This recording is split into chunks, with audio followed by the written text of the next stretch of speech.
for God's mercy when the saints are still around. Mercy will not be available when the saints are gone. Grace will not be available when the saints are gone. Mercy and grace will not be available when the saints are gone. Repentance is now while the saints are still around. Repentance is now while the saints are still in the world. This is the time to serve Him in truth and in spirit. Be conscious of eternity. Don't live your life anyhow.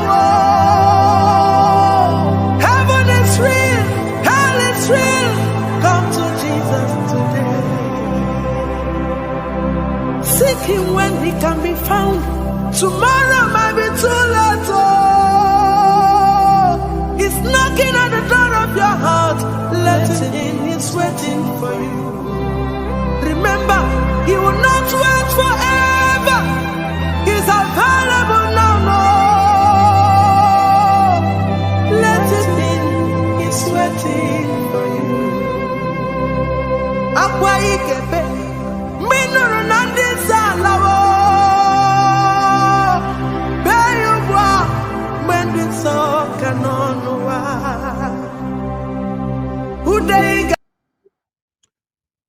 Good evening, everyone. My name is Mazel. What a voice. What a voice. That was the voice of the gospel singer Osinachi. Osinachi, if you recall, April 2022, died with some kind of obscure circumstances where the husband was accused of some domestic violence, and afterwards her mom, her sister, her friends. Thank you very much, Solagaki1, for subscribing to us. So once that happened in 2022, she was eventually buried, her husband arrested, and has been in the court. Today, as all of you know, or many of you may know, that the husband that was accused of behind her death, in line with what the people who knew her, the confessional statements that they made, saying that the husband was behind her death. You know, it's at that point, it sounded so silly, to say the least, that a man would be behind the death of the wife in that manner. But hey, fast forward now, the court today gave a verdict, and that verdict is that the individual in question, accused of the murder of Osinachi, is going to die by hanging. Now, if we backtrack a little bit, then we'll listen to this from To security now. After about 2 weeks of the alleged murder of gospel singer Mrs. Osinachi Nwachukwu, Inspector General of Police Usman Alkali Baba has assured Nigerians that justice will be served over her death. The police boss said this as he received the Minister of Women Affairs, Mrs. Pauline Talon, who led family members of the gospel singer on a visit to his office in Abuja. Is going to investigate this issue with all alacrity and sincerity of purpose. Meanwhile, in all cases of this nature, there is an expert opinion which is required, and it is because of this that the police have approached the National Hospital where the corpse is deposited to conduct a postmortem examination to get an expert opinion as to the cause of death. As soon as this opinion and is received at our end, we will finish our investigation and charge the suspect to court for possible prosecution. Now, in charging the suspect to court for possible prosecution, earlier today, as I said, the news broke out that the court has sentenced the gospel singer's husband to death by hanging. And the statement, or rather the news read that Justice Nwosu Iheme found the husband guilty of culpable homicide resulting in death of the deceased on April 8, 2022. And what were those? Now, the verdict further read that Justice Njideka Nwosu Iheme of the High Court of the Federal Territory, Wuse Zone 2 in Abuja, the FCT, has sentenced the husband of the late gospel singer Osinachi Peter Nwachukwu to death by hanging.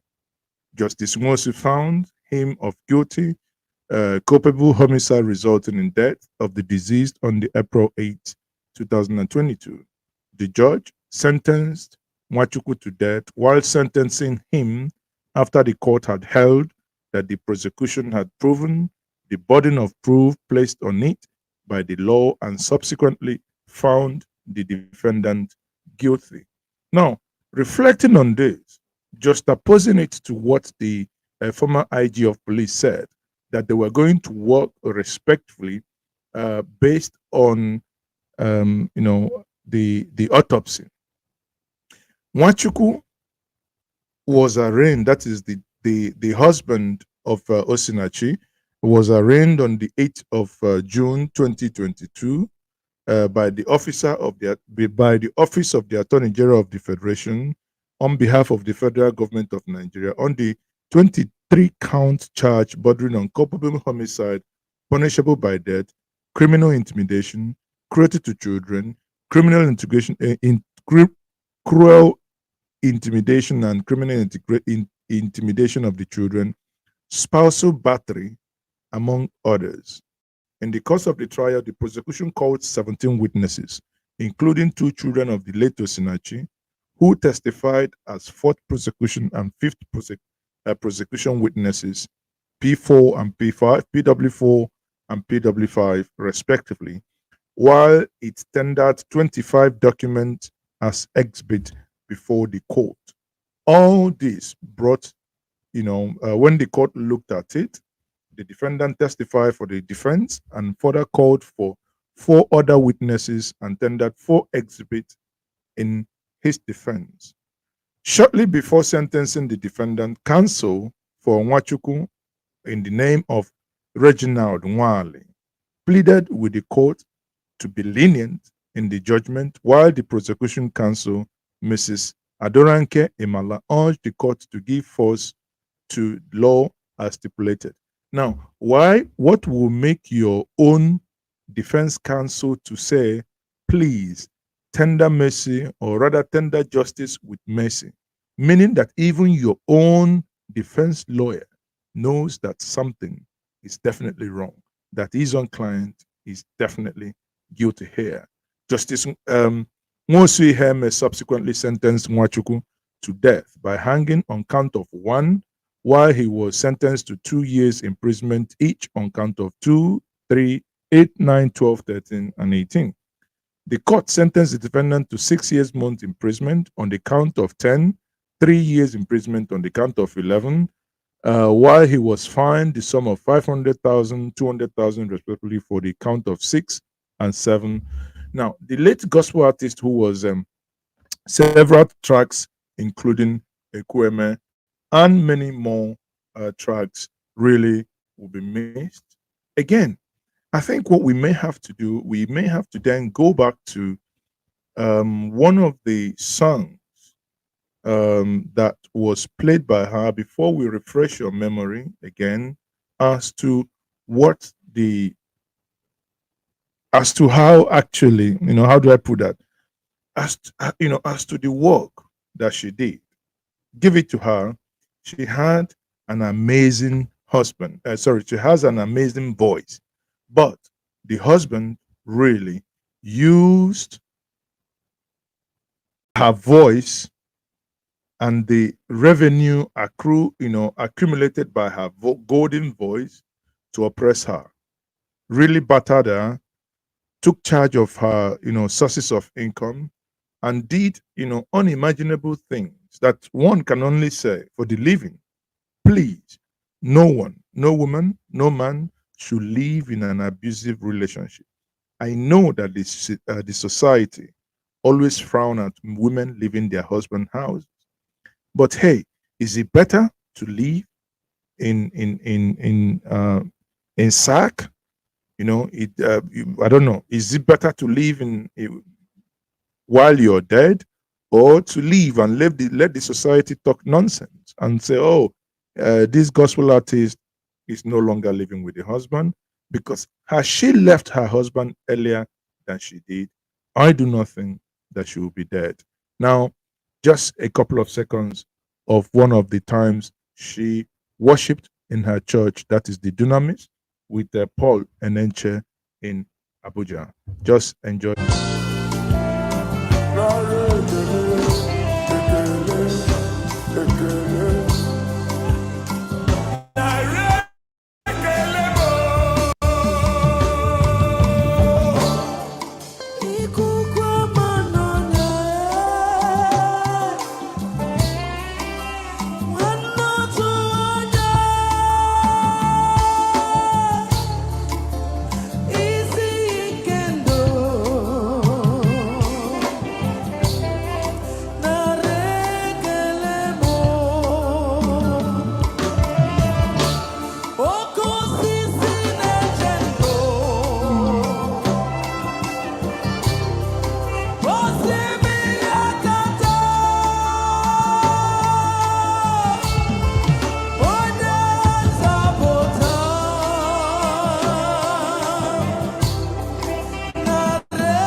So now this is one of her exploits. This is one of the times that she sang in her local church, the Dunamis in Abuja. She was a lady with a golden voice, I would say. To refresh our memory, this is her sister and her mom in 2022, an interview exclusively granted to BBC Igbo. And in this interview, the family made it very clear that the husband maltreated her to the point that her YouTube login details was obtained against her will. All the music and the royalty,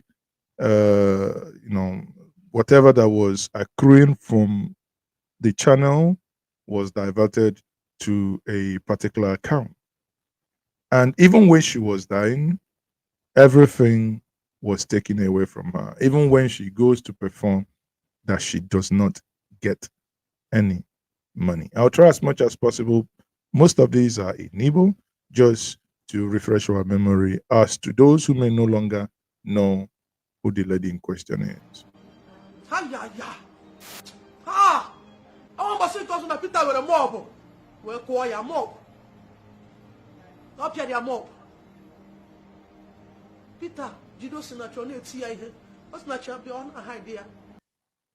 So she's now narrating here that the husband, Peter Nwachukwu, was really abusive to their sister. And she narrates that there was a very particular incident where the husband battered her with mop for mopping floor, the one with a long stick. But their sister would come out and was hiding the fact that she was being attacked and was being abused. Again, it reflects to what I said earlier before. If you are in an abusive relationship, there is no shame in walking away peacefully. Walk rather than die in an abusive relationship. Be you a man, be you a woman. It doesn't matter because people will think that it's only women that get abused in a relationship. No, far from it. Yes, the majority could be women, but there are also at times where men also get abused. In this case, sadly, in this abuse, she suffered in this abuse and she died in the same abuse. Now, some are saying that it took time for her to get justice. Sadly, in her death, leaving her children behind, she appeared to now have gotten justice at last. So Osinachi mepere ọnụ wee gwa m mgbe ọ mụrụ last nwa ya Peter chụpụrụ ya n'ezi wute nwa okwu n'aka nwa ya nwoke si na windo chinye ya akwa okpuchi oyi nọ na-atụ ya nwa ya nwoke si na windo wee nye ya akwa okpuchie nwa ya. But why would a man be so heartless that, because these were the things the kids eventually testified in court that really convinced the judges to say, no, this is beyond human. From what the sister is saying, when she gave birth to her last son, and the husband, obviously they had a disagreement. The husband threw her out. She had no wrapper. She was basically with nothing, with a child so tender that one of the older child had to sneak out a wrapper to the mom in order for both to cover themselves, not to be I don't know, it might be within the December month or during the rainy season, for them not to really be cold at night. They didn't have the warmth of a home. Yet this is, quote unquote, a Christian gospel singer being abused in this manner. Probably, as many would say, that religion indeed brainwashed her brain to stay at all costs. Well, if you want to bring the biblical side of it to it, of course, even when the Bible says that the man and the woman should live together as husband and wife, there are also conditions for people to go their separate ways. But beyond biblical injunction, where is the state and where is the place of common sense here? If someone is to take your life, come on. In Igbo we say, so sisi nurunage we wekulo forever. It's only a tree that will see the axe coming and stays one place. She has lost her life. Could her life journey be a lesson to all of you, all of us alive today, listening to the sound of my voice? If it becomes too obvious that your partner is going to take your life, my dear, whether you a man, whether you a woman, walk. It is better to walk away with your head intact, still in your shoulders, than to endure unnecessary abuse from someone. Because actually, when you love someone, there is no room for such abuse. Really, this is an abuse of the highest order. That was a mental, physical, and financial abuse.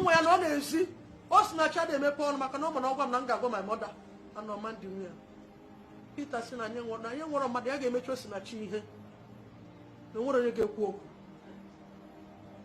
Peter na-eme ya na-echi ya ọ na-anagide ya n'ihi eluigwe n'ihi ebe ọ fụrụ ọ na-eje ọ na-anagide ya Osinachi pụta before Osinachi na-eje program o nwere ya dịka ohu. Now, I see the last thing the sister said is one of the things where that one of the key areas that is very problematic within our society. She said, on anagidia nihi enigwe, that means she was enduring all these as a result of heavenly rays. She was enduring everything the husband was doing to her as a result of, hoping against hope that she was going to get to heaven. To some, that would be a total idiocy. because no one deserves to be abused in that manner. Any form of abuse is not accepted. I repeat for the umpteenth time, if you are into an abusive relationship that you think it has probably extended to for a period, that the person rendering the abuse, it's very unlikely to change. Please work for your life, for your future. If she had left the man, she sings very well. She would have, find her footing on her own.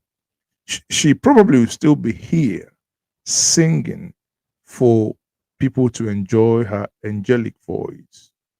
Again, if we want to go into the atheist theory and the Christian theology, many may begin now to question, where was God in all these things that she was being abused? Someone made an argument in a forum that I found a little bit amusing. But again, that is the way many of us within this part of the world, in the mother continent, think. Somebody asked rhetorically in one of the forums, if the God she was singing for should have struck the husband when she raised his hand to strike her with that mop or that stick.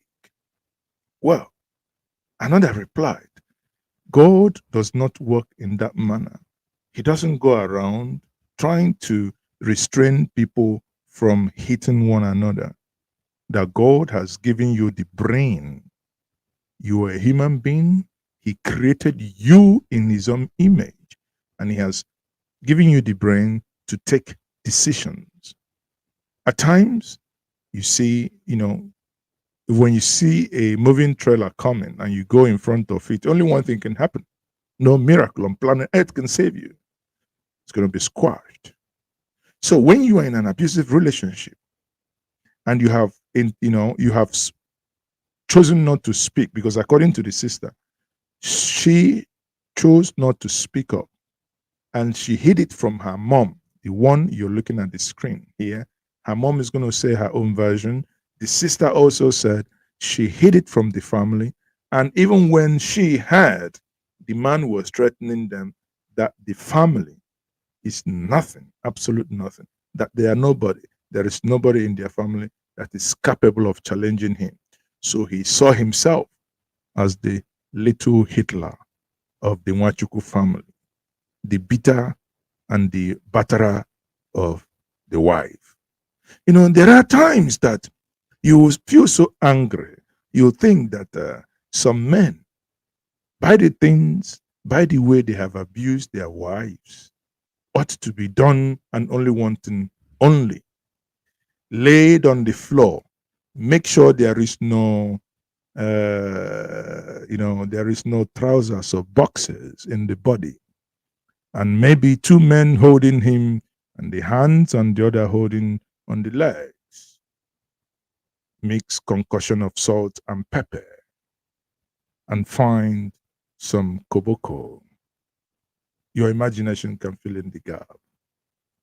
Because sometimes that appears to be the only way some people might tend to receive sense.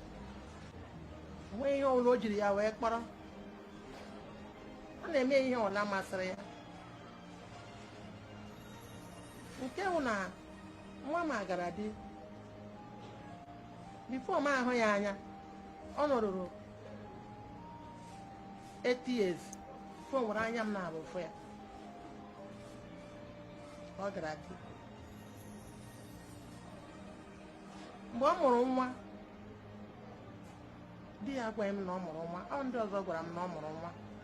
Can you imagine? So the abuse actually did not start later. It started the moment the man married the wife. According to the mother, right? The mom, I'm trying to do this for my non-Igbo audience to follow this story very well. At this moment, Please, if you may wish, if you may, we beg you to please like, share, and subscribe to the platform if you haven't done so. Just like. It doesn't cost anything. It's free. Like the YouTube algorithm, because I do not come online so often these days, but now that I am online, we can make the best use of it so that the algorithm would alert others that there is something happening on YouTube that you really like. If you like the conversation so far, please like, share, and subscribe. Now, coming back to the mom, what the mom is saying here is that when she got married to the man that was sentenced to death, for the first 8 years, yes, you had me right, for the first 8 years, she never heard from the daughter. Even when she was pregnant, the mother didn't know. Even when she gave birth to the first child, she had to know through a friend, not from the daughter, not from the husband. If you know and understand the culture of the Southeast people, that is the Igbo people of Nigeria, you will know that when a lady, a girl, gets married, and when that lady is pregnant, the husband must inform the mother and goes to his in-law if the father is still alive with some form of hot drink and other adjoining stuff to announce to them that they will be expecting a grandchild. And also for the mother-in-law in anticipation for the what's it called, postnatal, job, right? AKA the Omugwo. You have seen many films about the Omugwo where the mother leaves the husband house, goes um, to the daughter's house that or the in-laws house that just got a new baby there to help the daughter and a lot of things, because obviously, especially with the first child, because the child, the girl that has given birth, it's a Herculean task. It has she she helps with cooking, because obviously the woman will be sore down there where the baby came out from, if it's natural birth, or if the tummy was open through CS, obviously that's still going to be painful. So the woman, the mother, will be helping with cooking, washing, taking care of baby. Obviously, when the babies are that tender, they tend to clinch to the body because they need that body warmth, right? And in this case, the woman, the mother, did not know. It shows you that for a very, very long time, the relationship broke down. Yet she clinged. She clinged. She did not let go. Why? Again, there is only one reason. I think that reason is because of religious belief. Then, on this note, I would say we must, on these religious and cultural beliefs, emancipate ourselves. Are we going to hold there the religious angle to these things, or the cultural thing? Oh, in our place, oh, the moment a woman marries, oh, a woman doesn't leave the husband house, oh, if you do, it is a taboo. Oh, yeah, oh, yeah. Well, which is better? To say goodbye to the so-called marriage, or to go home in body bags? Sadly, in this case, the latter was the case. For 8 years again, before I bring in the mother in, for 8 years, she didn't know about the daughter. She doesn't pick her call. She doesn't call her mom. Not that she didn't want to, but the husband forbade her to establish those contacts. Again, I would say she had some element of silliness. Sorry. I mean, an adult, if really you want to keep close tie with your families, of course, you can do certain things in secret. You must not necessarily call them, or your husband mustn't know. Because, if you come to think about it, women do a lot of things that their husband don't know and would never find out. So why not get in touch with your family?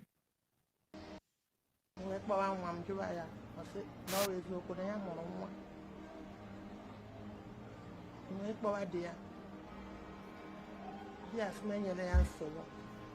No, what yes, the chalk I gave me. Where do you say? What is the chalk you gave me? Now, one go on with the nanny. We say, I'm going to learn no more.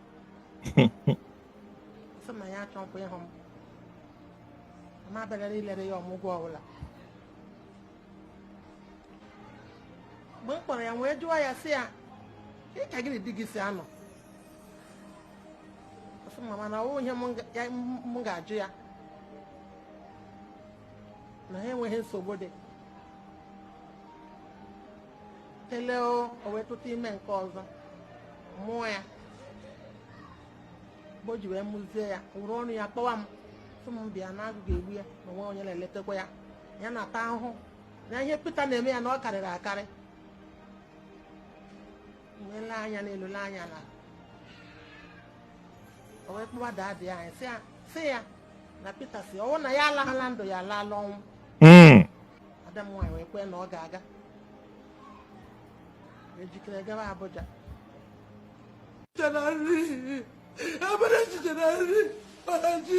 otu a si jide efe maka ka Osinachi mmadụ nwa m osisi mmadụ ayi si wee jide aka na-efe ya Osinachi abụghị onye nsogbu ọ na-eme ka nna m ime ya ọkwa m na-enye nsogbu mana ime ya dị nesiri ga-eji mana ihe ewute ọ ga-ebewa akwa o jide aka n'obi si Pita ị na-emewa m obi otu ọtado aka n'ọnụ eze ị na-emewa m obi Pita ọtado aka n'ọnụ eze ya n'ọnụ ị na-emewa m obi ị na-emewa m obi maka na ọ na-ekwe ka nnọkọta my sister nso ọ dị echekwa Osinachi gwa m okwu maka na ọ ma na ọgwa m na ọ ga-enwerata ihe ọ ga-ekwu Pita adịghị ekwe ka ụmụ ya rute anyị nso maka na ụmụaka ga-ama ihe na-aka na the family ada onwe ike imechigo ha ọnụ down si ihe ekwukwele n'itụdị ọbụla na-eme ebe a this man bụ devil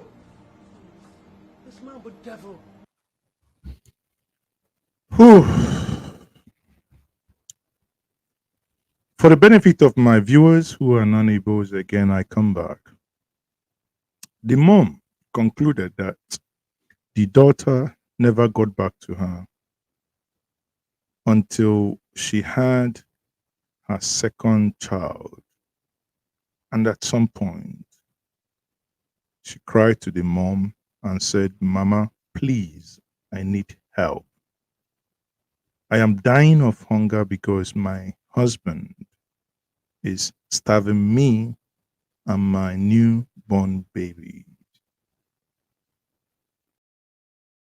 I think at that point, it became apparent to her that if she doesn't speak up, she's going to die in this marriage. Sadly, she still died in that marriage. According to her mom, she beckoned on the elder sister, the one you see on the screen here, to go and stay with her.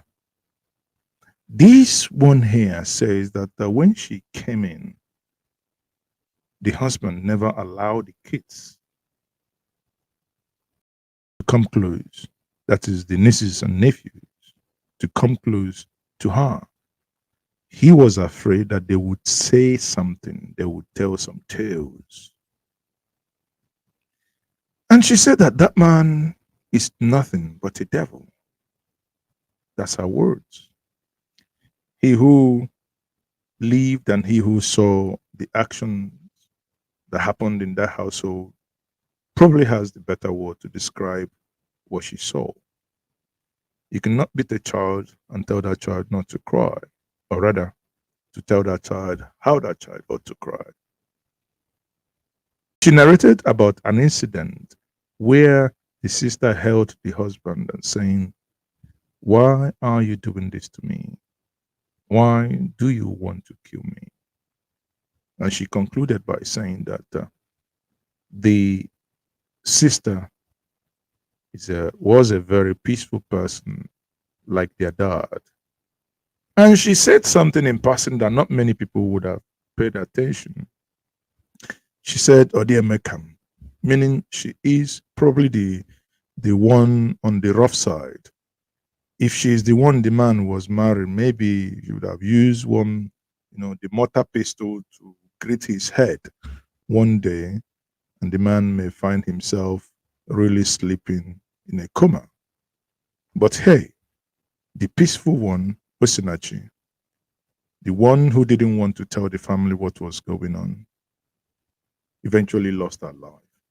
I wouldn't bore us with this so much, but I would also not do justice to this if I do not give us also a snippet, because now some people can say, oh well, this is the family, this is the sister. I mean, what do you expect them to do? They're going to say that their sister is the best.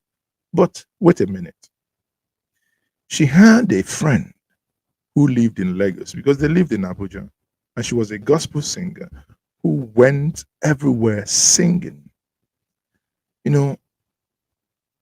When the friend made some statement, remember, these things were in 2022, the moment she died. That's when some of these videos started coming out. And the friend had the following to say.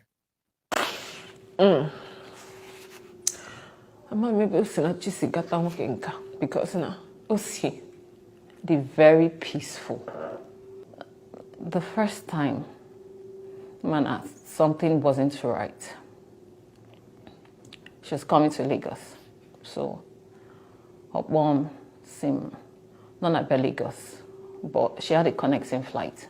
She was going somewhere else from Lagos, so same non a connecting flight. Same Namagan on airport, and I was working that day, but I would finish around the time she would arrive at the airport. So I said, fine, yes. So we'll see. I said, okay. So when Rocha was here, her flight was rescheduled. And she had a connecting flight that day. So that meant she couldn't continue to where she was going to. And then she was going to come into Lagos late. So I said, okay, plan again. I said, ni imano buha Lagos going 10 day around. So there were no hotel for her or anything. I said, oh, it's fine. Come and stay with me now. I said, okay. I said, have you eaten? No. She hadn't eaten then. So I called my sister. I said, please, Osi's coming. Can you make something? I was supposed to wait for her and see her, but I couldn't because her flight was not rescheduled. So more alazi. So my sister prepared something and everything. She came into Lagos around 10. We were in touch when she departed, when she boarded, when she landed. She called me. So I said, okay. So I go for a Indio Osi. It was late, or it's a cab from the airport. So I said, not sure wahala, go first. I said, okay, it's late now, and we've already prepared for you. Yeah, I'm sure he won't have any issues. So I said, she'll get back to me. Osinachi called me back and said that her husband said no. So I was like, what do you mean? It's late. You don't even live in Lagos. So what's the plan? What's he saying? I said, no, gagacho hotel. He said, in a hotel na bania. Why can you na hotel? Can na kodim? He said, nyem phone, nyem number, kampoya. So what the guy? Because I asked to see, iko kwa yonyembo. Na ya mago sings, I know glorious singer, zimago. Iko kwa yo say, no simba. So what the guy?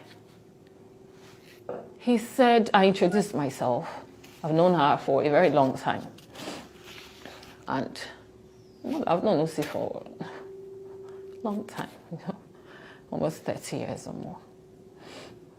So, and I introduced myself. I told the guy who I was, told him that I was 15 minutes away from the airport, so I can come and pick her. It's not an issue at all.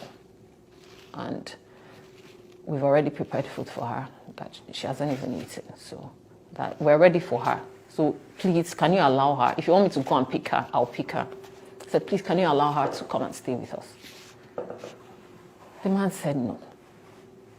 So I was trying to persuade him, like, you know, it's very late and it's not good for her to be out at this time looking for a hotel. She doesn't know anywhere now. If the hotel was booked ahead, it's fine. She'll just go find her way there. But she will have to start searching for. So he said, no, that's fine now. She's not going to stay with anybody. Like, he doesn't like her staying with anybody. I was still trying to persuade him. I'm not anybody. Like, we're not strangers. We've known, and she's not an inconvenience at all. If you think she's going to inconvenience us, no, she's not an. He said, no, that's fine now. That's how we ended the call. And I called Osi back. I said, Osi, can home? He said, Ifugoniano. I said, no, Kwerokwa. I said, Ifugoniano. I said, okay, here's the plan, Kita. I said, no, say, no, get to hotel. Okay. I said, I'm just be a brugi. I said, no, no, get to hotel. The shocking thing was that Osi had to stay at that airport and wait for him to send money for her to go and get the hotel room. I said, Osi, what do you mean? Are you not going to a program? Didn't they pay you? Book hotel with the money now. Start going. It's getting late. Book hotel with the money. Then you can sell whatever. She said, said, oh, do you want them? A good program. No, they are not collecting. So, no, they are not ego. I said, Osinachi, can you not code? I said, no, dear. So, no, you send the ego. No, you check or send the ego. Because you book hotel. So, my friend waited there till he sent the money. She now got out of the airport because the money was for hotel. It wasn't for extra expenses. She got out of the airport to get a yellow cab at that time. It was now around 11. So she got an elderly man, thank God. And the man, her husband, directed the man to a hotel, said, take her here. So because I was now on the phone with her, I was very bothered.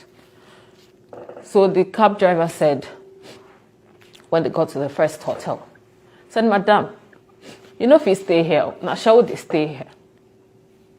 I was getting angry, I was getting upset. I said, Osinachi, let me come and pick you. What is this?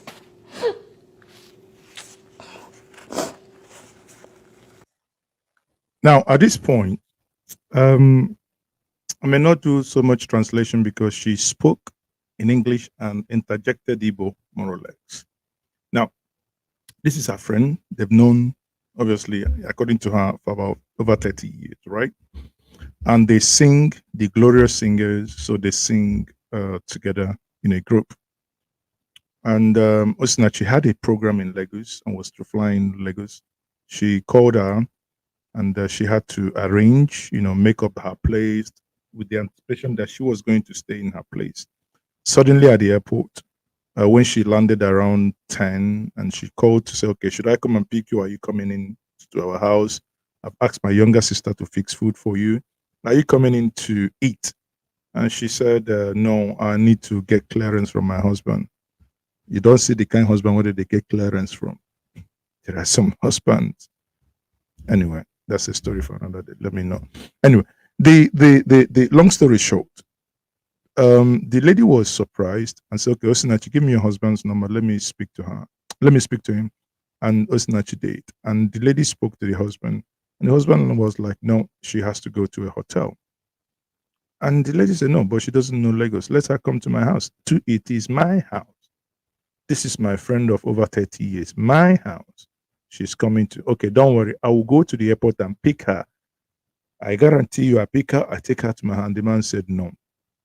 At that point, without knowing that the money that she was paid for that program, the man had already collected everything. To the point, someone telling you, oh, go to a hotel. You don't have money for a hotel. You don't even have money for taxi.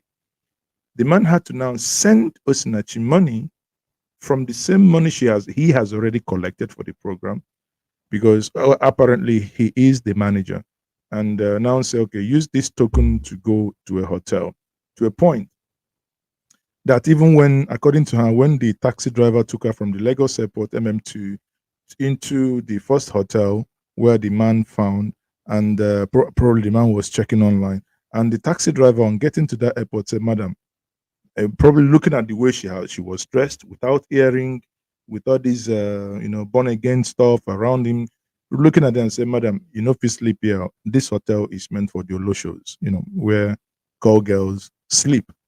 This, looking at your class, you can't stay here. What is the moral of the lesson? Now, ladies, I think as long as you're not committing any immorality, anything that is wrong, there are times I believe that, honestly, you need to disobey your husband. Sorry. There are times I can't imagine. I can tell my wife, or you go somewhere and you have your classmate from your secondary school or your university days that you want to go to their house, then I'll be sitting my ass off, either in a different city, in a different country, and want to tell you where to go. You know what I'm going to tell you from a woman? Thanks, darling. I'm going to do that. I'll put my phone off. I'll put my phone off.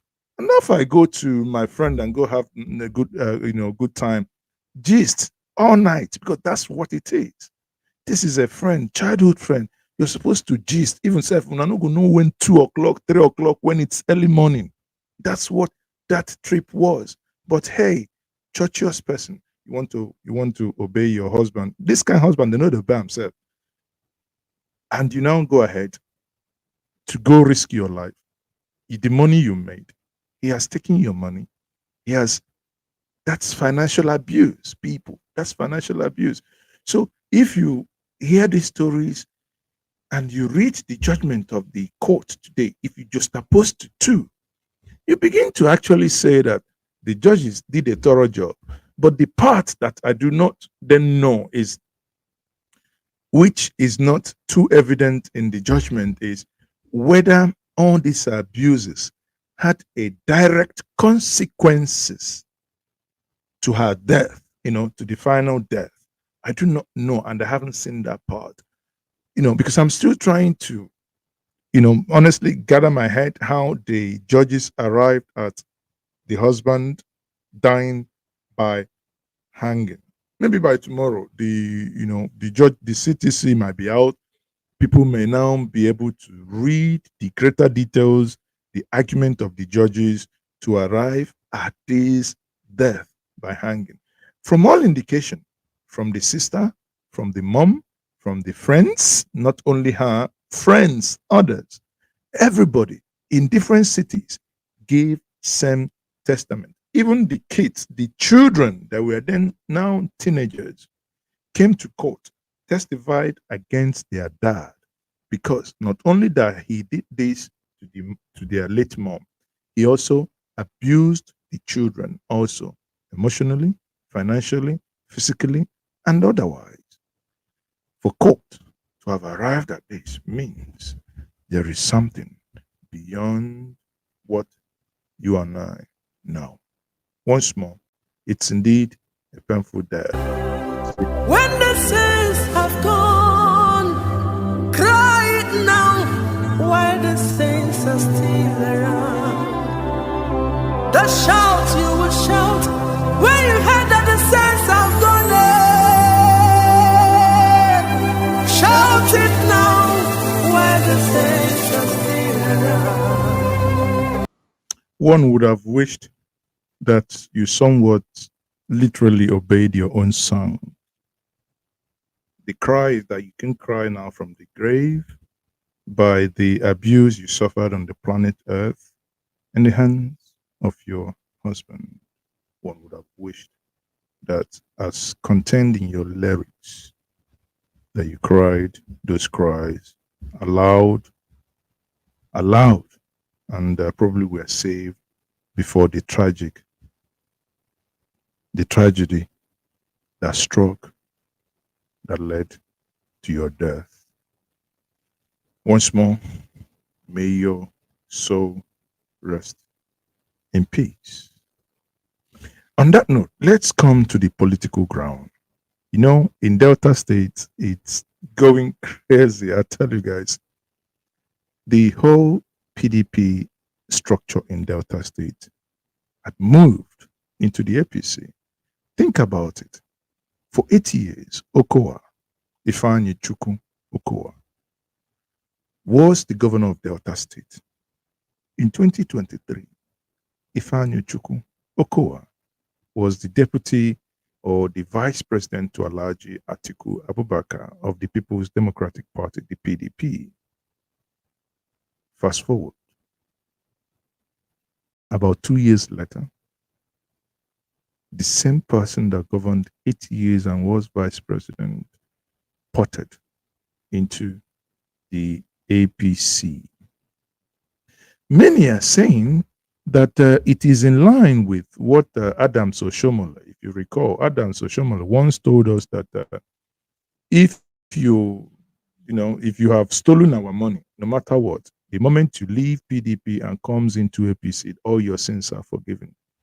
Okowa is being accused of 1.3 trillion mismanagement of Delta State funds. Some are saying that that was fund that he gave to Atiku for the presidential election of 2023. Well, we don't know. That's according to EFCC. Delta State was agog. We saw the the current Minister of Aviation, Festus Keyamo, leading charge and bringing these individuals to their folds in APC. That was last week. This week, then, as you all know, they moved officially last week, but today in Asaba, they now had the ceremony, the one we call the ceremony, the one where we now take the money. They had to go and they celebrated today. If you look at it, if you look at this, and you listen to what the Okowa, Ifeanyi Chukwu Okowa, the governor of Delta State, the former governor of Delta State, what he said. And let's take it. APC! APC! Your Excellency, our Vice President of the Federal Republic of Nigeria, Your Excellency, the National Chairman of the APC, Your Excellencies, governors of various states that are here present in great numbers, please do allow me stand on the already existing protocol. Today, obviously, is a great day for us in Delta State. When the news broke out on Wednesday, the 23rd of April, 2025, that we have decided to change our path, people wondered why. But one thing is very important. In the history of a people, there is always a time to change their path for the common good of the people. And whatever decision that we took was based on that common good and the need to change our path in the best interest of our state. As I did tell people that day, it was not about me. It was not about the governor. But the fact that there is a need for us to connect to Abuja. That goodwill that is in Abuja, that resource that is in Abuja, of which Delta State is a large contributor, there was a need to connect to it. I was governor for 8 years. I was in opposition. I did my best, but we lost a lot. And I did not believe that the governor needed to stay working very hard. And we know that we are very supportive of Governor Sheriff, because he's doing a lot. But as the governor is doing a lot for us, he also needs to connect to the greater source of power and resource and goodwill in Abuja. And when we sat down after stakeholders meeting, we thought that it was necessary to make this move. This move is bold, it is strategic, it is patriotic, and it is well-intentioned. It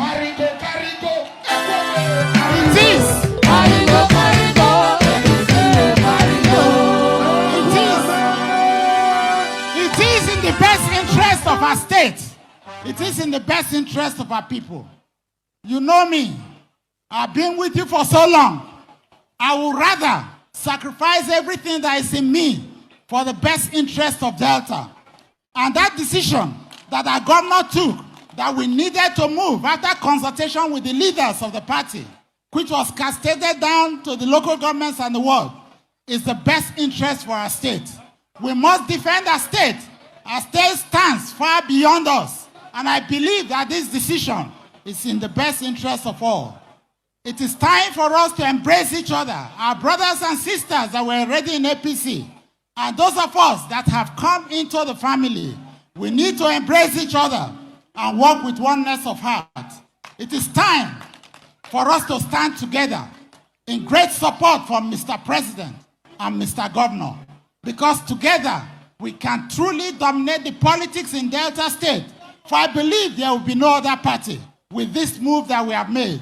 And we are going to stretch out our hands across to our brothers, across all other states that we can reach. And I believe that a great result will come from it. Thank you, Mr. Governor, for blessing the trail. You have put us forth, and I believe that it's going to yield a lot of results. We trust you, we believe in you, and we believe in the decision that we have collectively taken. May God lead you and keep you very close to Mr. President.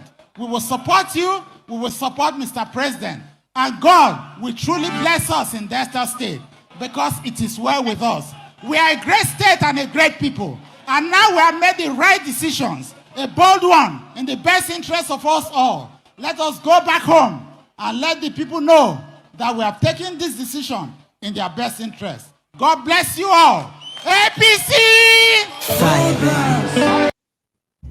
Okay. I don't know where to start, but I find it quite intriguing to note that a former governor who stand in the podium to say that they want to be connected to the center, not connected to the people. Between 1999 and 2007, Delta State was connected to the center. They were connected under James Ibori. Between 2007 and 2015, Delta State was connected to the center via Emmanuel Uduaghan. If it's about connection to the center, Delta State has always been there. He used his mouth now to say that Delta State is one of the states that contributes a lot to the Federation via oil. That is a fact that you cannot deny. You ask yourself, that means Delta State can actually damn who is in the center. If Delta State between 1999 and 2015 connected direct pipe to Abuja, yet could not really leapfrog, it means that it's not the connection to Abuja that is the issue. It is the connection at home to the people that is the issue. That means these people are still not getting it. It's not about whether you're connected to Abuja, whether you're opposed to Abuja. You can actually be in another part. You can actually still remain in PDP and be forthright. You can remain in PDP and not be antagonistic to Abuja, for instance. We have governors. We have, like the governor of Anambra State, is in APCA. He's not necessarily overtly antagonistic to the federal government, right? But the things the state ought to do. You understand that you have a social contract with the people, and it's about this social contract with those you govern within your state. A state that is within the fifth. When you come to Nigeria, you talk about those that generate more. I think Delta State had always been either within the fifth or within the 10th first states, with Lagos, Rivers, Akwa Ibom. When it comes to oil revenue, it's always Rivers, Akwa Ibom, Delta. So Delta and Bayelsa. So the Niger Delta State, with the exception of Edo State, the Niger Delta states, well, with the exception of Edo and Cross River, those are but the other four, always on top. So if people understand, if these individuals understand the power that they wield, honestly, sometimes I don't know, because Delta State, what they control, some African nations, countries, does not have it. Just ask your Google. Some African nations does not have it, just like Lagos. They do not. Lagos GDP, Lagos, budget is bigger than that of Rwanda. Yet Rwanda, it's doing fantastically well. What can these people see? If you ask me, it's one thing and one thing only. These are a bunch of leaders who are afraid that their backside, that their orifice, the breeze has blown, as they say in the African proverb. It is time to see the underbelly and the orifice of the fowl. Suddenly, the fowl is taking shelter where the hawk may not be able to come in. Hawk, EFCC, hawk, EFCC. Make the dot and make the connections. Well, but there is one thing that I promise all of us. There is something that is constant, and that is the truth. Sometimes when you speak truth, people tend to misunderstand you. They accuse you that you are doing X, you're doing Y. But eventually, the truth that is constant, it will reach everybody. Delta State. There is this man from Delta State called Mr. Anokpasa. Remember the interview he had with Arise TV when Rufai Oseni, asked him this question. People, let's refresh your memory. My name is. How are you? My name is Rufai Oseni, and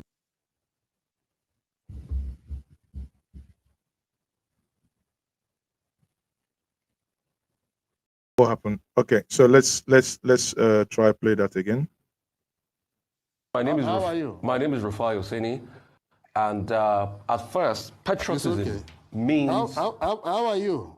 How are Very you? well, thank you. How are you too? Yes, Why I want to use this as my analogy is this clearly reflects, and again, even by its state, reflects what is happening in Delta State.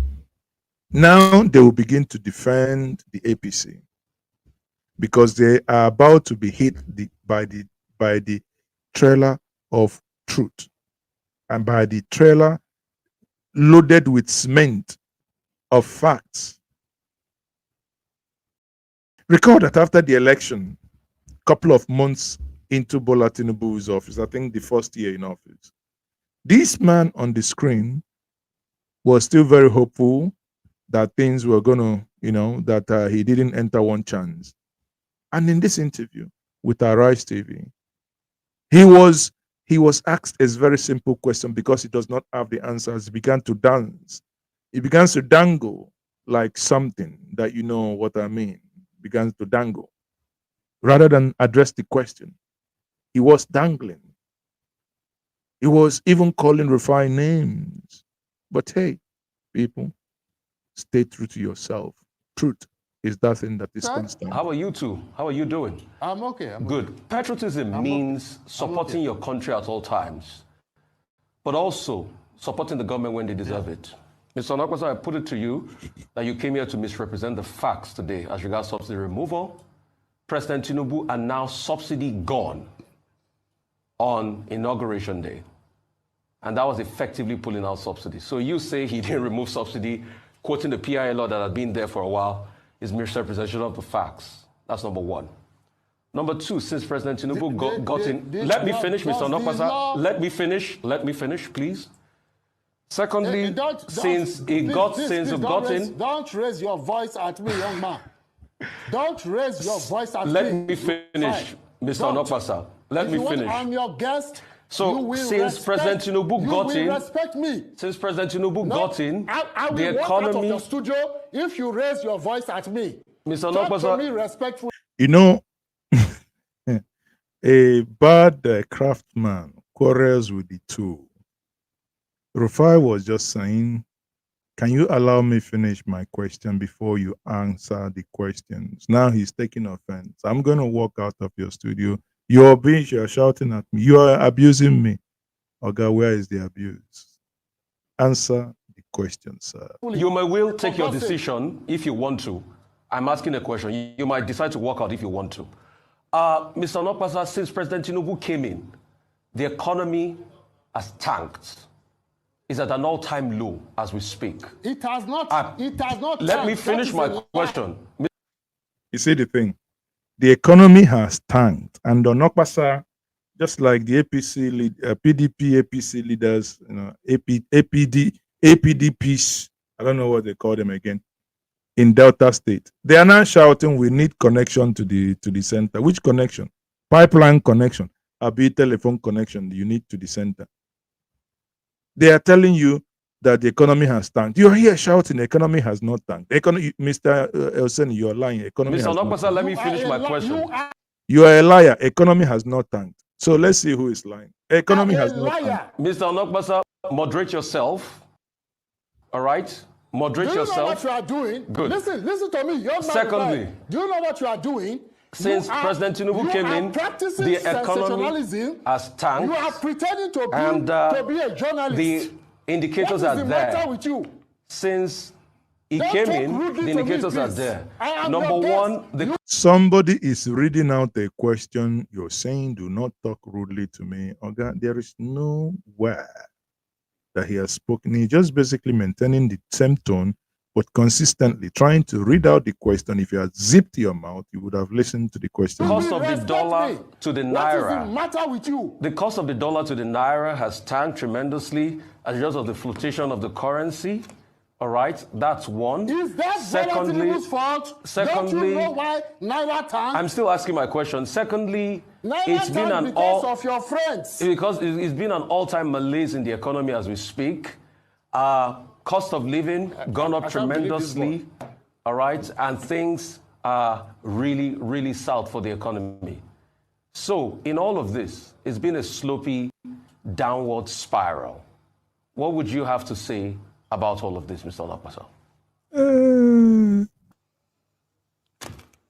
Thank you very much for that question, Rufai Oseni.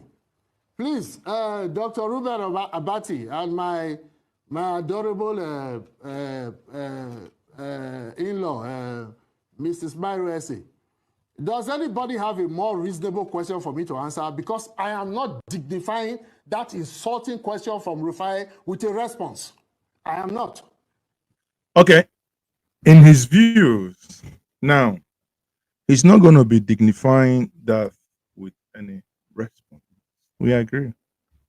But you know, like I said earlier to us, the thing with truth is that as long as it's constant, it gets to a point. The truth, like pregnancy, truth like pregnancy, when it is due, would always push its head out of the belly, whether you like it or not. Yesterday, because this part is the reality that will hit those that are out the camping now. Yesterday, you can see him, the man now, I would say he's looking fitter because it looks like someone who has lost 2-3 kg. Yesterday, he had an interview and he had with the same team, but now he's singing from a different handshake. They are now singing, before they were singing Trust and Obey. Now he's singing Arise, your compatriot. Let's Which watch don't it. deal? Which don't deal when the people are hungry? Is it that easy for it to be a done deal? Let's feed our citizens. Let's govern well. It's not a question of people defecting to our party. It's a question of us ruling well. And in that angle, we have failed woefully. President Bola Tinubu has failed woefully to rule well, to provide food for Nigerians, to give them succor in this hard times. Let me come to this. The governor of Delta State, who recently defected to our party, is actually my cousin, Sheriff Oberewori. I don't have the slightest idea why. But is it my eyes? Somewhat, he's behaving like that House of Assembly man from Kazaure. That is Honorable Kazaure, the one that says the Nigerian economy is doing well, is doing like this, is going like this, is going like this. Because for some reason, he's behaving like someone who is a little bit tipsy. I do not know. I might be wrong, but look at him again. Look at his hand gesture. Look at his eyes. I mean, I don't know what's happening to him. Or is it the Tinubu hunger that is wiring him, that is making him behave in this way? Defected to our party is actually my cousin, Sheriff Oberewori. I don't have the slightest idea why he defected to our party. He did not tell me he was defected to our party. I wish he were. But I don't think it has value to him, or he has value to our party, or he adds value to Delta State. But I just wish he were. This whole idea of let everybody be, let us just keep packing people into our party, that's not democracy. The interesting thing, Ruben, is that you must always have opposition because people must disagree.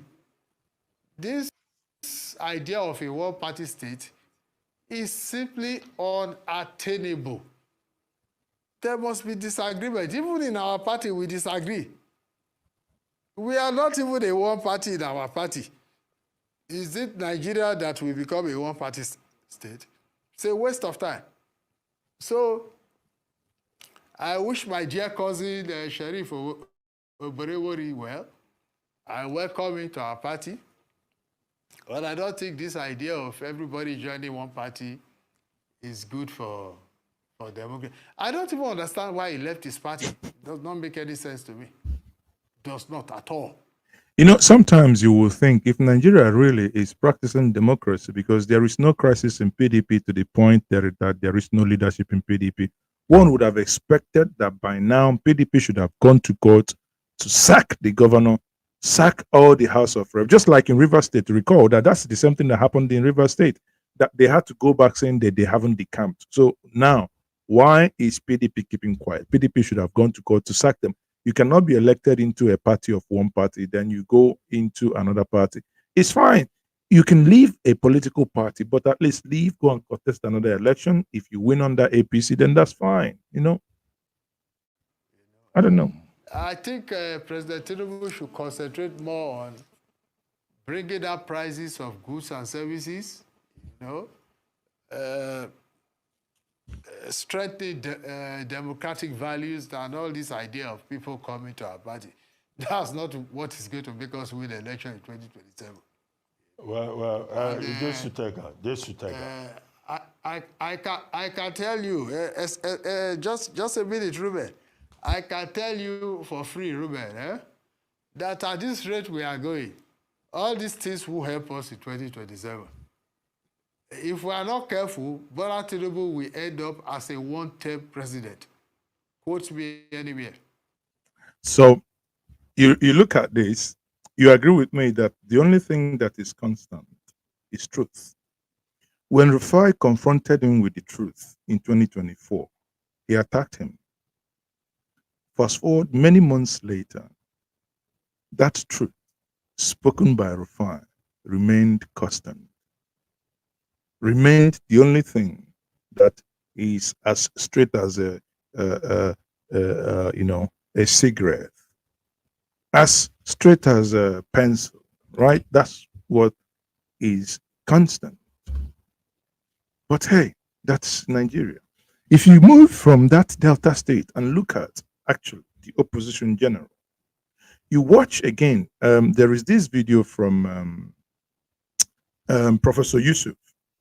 Professor Yusuf, was very, has been very, very critical. I think he was DG of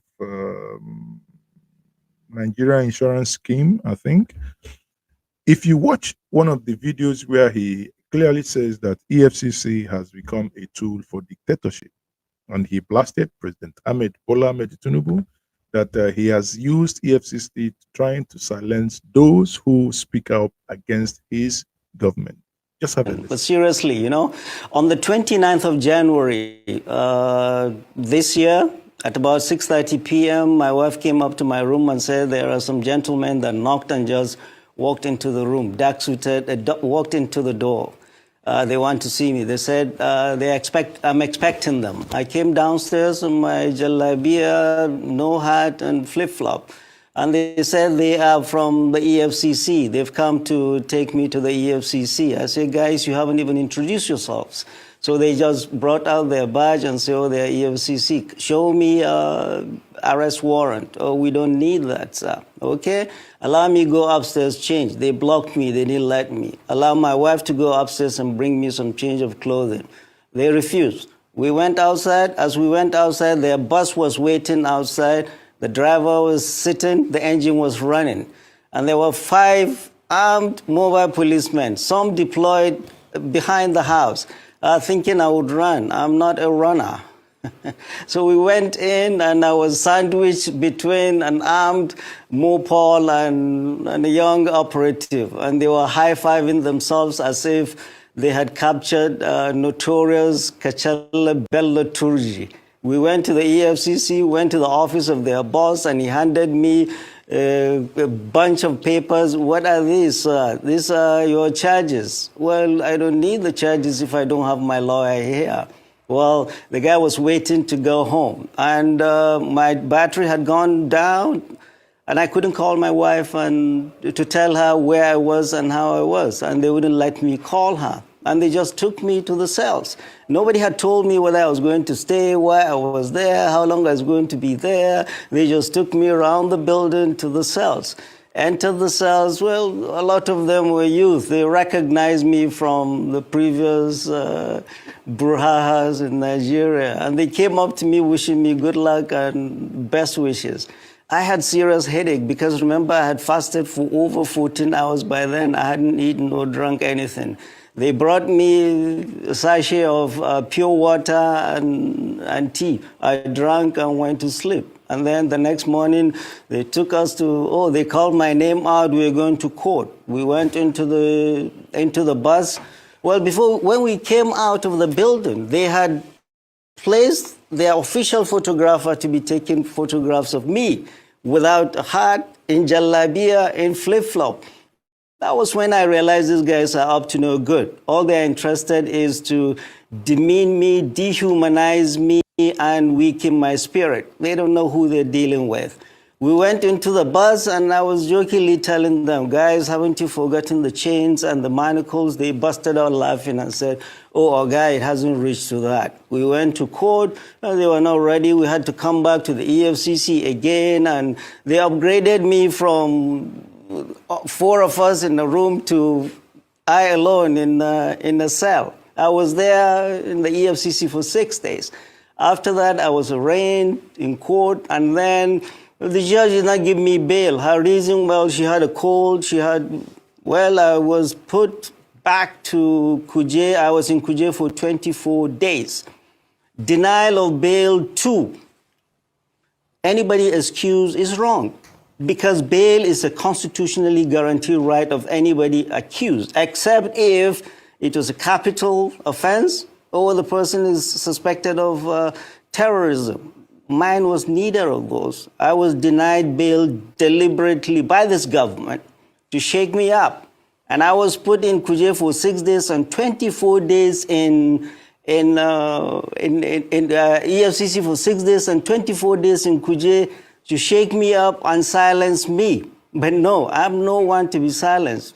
In Kuje prison, I wrote my experiences and told this government that 6 days in Kuje and 24 days in 6 days in EFCC and 24 days in Kuje will not silence me. The whole purpose is President Bola Ahmed Tinubu's government trying to silence any dissent to his government. And this coming from a president who was an IDECO activist himself, who fought the military, who ran across the border and ran away from the military. And when he came back, he never gave neither Jonathan nor Obasanjo, not even Buhari, he never gave them peace. He was criticizing them. Criticizing a government in a democracy is a legitimate right of every citizen. And President Bola Ahmed Tinubu is trying to stifle dissent in this country and is trying to make this country a one-party dictatorial state. We are not going to let that happen. We'll continue to speak up. We'll continue to raise our voices because... Okay. Obviously, that is his own testimony, right? That is his own testimony. You see, one thing I am trying to do is to highlight where we see gaps in terms of what the government is doing, and not necessarily I have decided, because criticism is being misconstrued. I've decided not to directly criticize, but keep highlighting where issues are. Now, before I round up this evening, there is also another issue that is on the front burner. That is between the issues surrounding the statement, or rather comments made by Peter Obi, and regarding JAMB. Peter Obi made it very clear that in one of his tweets, let me see if I can quickly pull that up, that JAMB was inviting the students to come and take exams by 6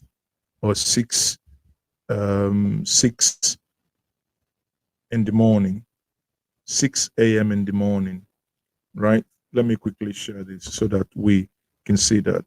Now, and that has, the challenge I see with us now in Nigeria is that things easily snowballs into things you don't sometimes understand. Things ought not to be the way we actually make them to be. Let me share this with us. On the screen here, let me see if I can make it bigger. On the screen here, looking at this here, you will see Nigerian Stories published this, that no exams held at 6 a.m. JAMB reacts to Peter Obi criticism. Now, let's actually look at what the actual story is, right? Let's look at JAMB and we'll see what the story is actually.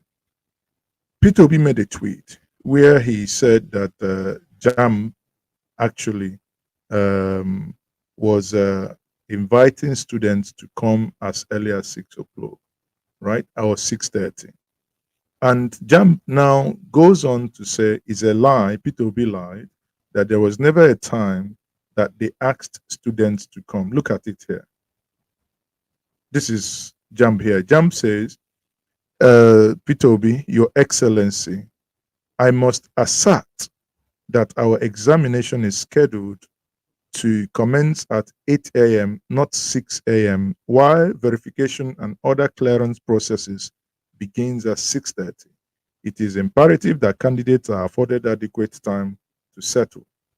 Now, what Peter Obi actually said was, I came across multiple reports. Now, somebody coming across multiple reports of students who are complaining that they are being asked to attend a public examination by 6:30.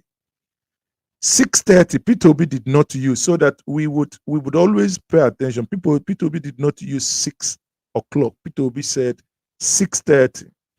And he continued to say teenagers, mostly around 15 to 17 years old, forced to travel in the dark, even in the face of insecurity, across dangerous and unfamiliar locations, because setting the exam for vulnerable teenagers as early as 6 a.m. while transporting them across far-long location is reckless. Now, let's go back and say this. And once JAMB replied this, obviously, Nigerians became angry.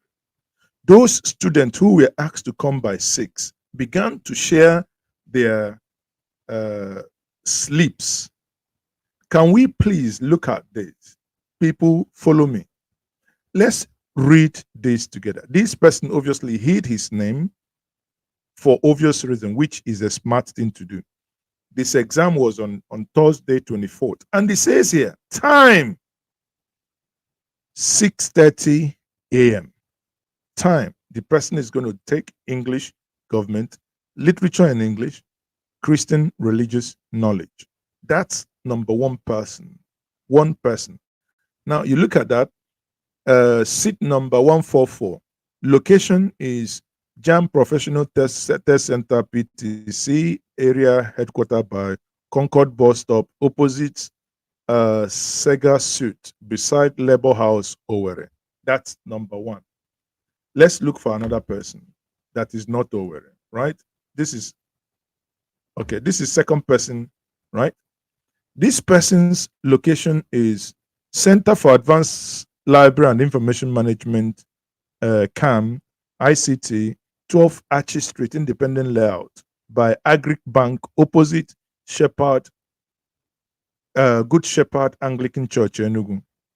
Thursday, 24th April. Again, time 6:30 to take examination date. See, examination date. There is nowhere here that it is written, come 6 o'clock, 6:30, you will be cleared. It says examination date. Then it says examination time, 6:30. These are the slips being posted by Nigerians in order to defend themselves that JAMB is lying. Let's go further. Let's go down here again. Once this happened,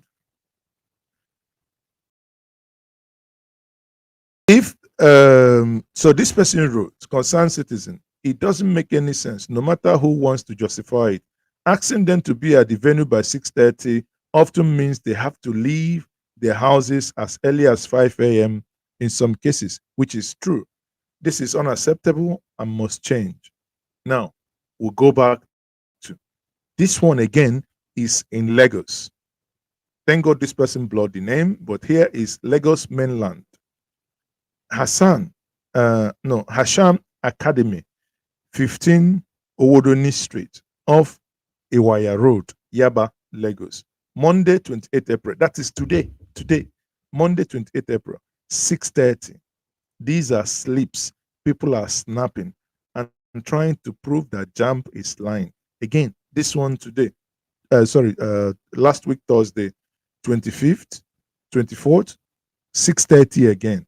All the ones you can see, all the slips. This slip again.